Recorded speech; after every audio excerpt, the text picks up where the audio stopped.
নিম্নচাপের জেরে দক্ষিণবঙ্গে বাড়বে বৃষ্টির দাপট। নমস্কার, আপনারা দেখছেন কলকাতা টিভির সঙ্গে রয়েছি আমি আয়ুষী।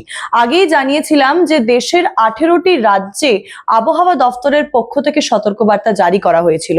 জানানো হয়েছিল যে ভারী থেকে অতি ভারী বৃষ্টি হতে পারে কিছু রাজ্যে, তার সঙ্গে কিছু রাজ্যে আবার হতে পারে শিলাবৃষ্টিও।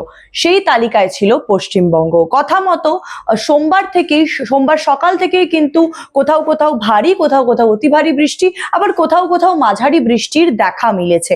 এটাও জানানো হয়েছিল আবহাওয়া দপ্তরের পক্ষ থেকে যে মঙ্গলবার কমতে পারে বৃষ্টির দাপট। তবে যে নিম্নচাপ তৈরি হয়েছিল বঙ্গোপসাগরে, যেটা সোমবারে এসে আছড়ে পড়ে পশ্চিম বাংলায়, সেই নিম্নচাপের জেরে কিন্তু বৃষ্টির থেকে বিরাম মিলবে না দক্ষিণবঙ্গে বা উত্তরবঙ্গে। কলকাতা সহ হাওড়া, হুগলি, 24 পরগনা, পূর্ব ও পশ্চিম মেদিনীপুর, ঝাড়গ্রাম, বাঁকুড়া এবং পুরুলিয়ায় দফায় দফায় ভারী থেকে অতি ভারী বৃষ্টি হতে পারে বলে কিন্তু জানিয়েছে আবহাওয়া দপ্তর। তার সঙ্গে ঘন্টায় 30 থেকে 40 কিলোমিটার বেগে বইতে পারে ঝোড়ো হাওয়া বলেও কিন্তু জানিয়েছে আবহাওয়া দপ্তর। আরো একটা উল্লেখযোগ্য বিষয় আবহাওয়া দপ্তরের পক্ষ থেকে জানানো হয়েছে যে কিছু কিছু জেলায় কিন্তু জারি করা হয়েছে লাল সতর্কবার্তা বা রেড অ্যালার্ট।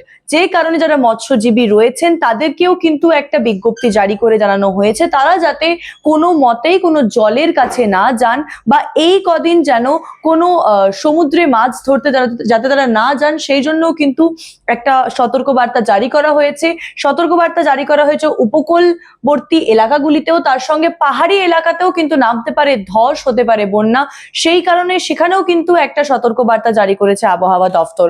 আবহাওয়া দফতরের রিপোর্ট অনুযায়ী আগামী 2 থেকে 3 দিন কিন্তু ভারী থেকে অতি ভারী বৃষ্টি হতে পারে এবং কিছু কিছু জায়গায় কিন্তু শিলাবৃষ্টি হতে পারে বলেও সম্ভাবনা। আরো খবরের জন্য চোখ রাখুন কলকাতা টিভির পর্দায়। রাত দিন 7 দিন।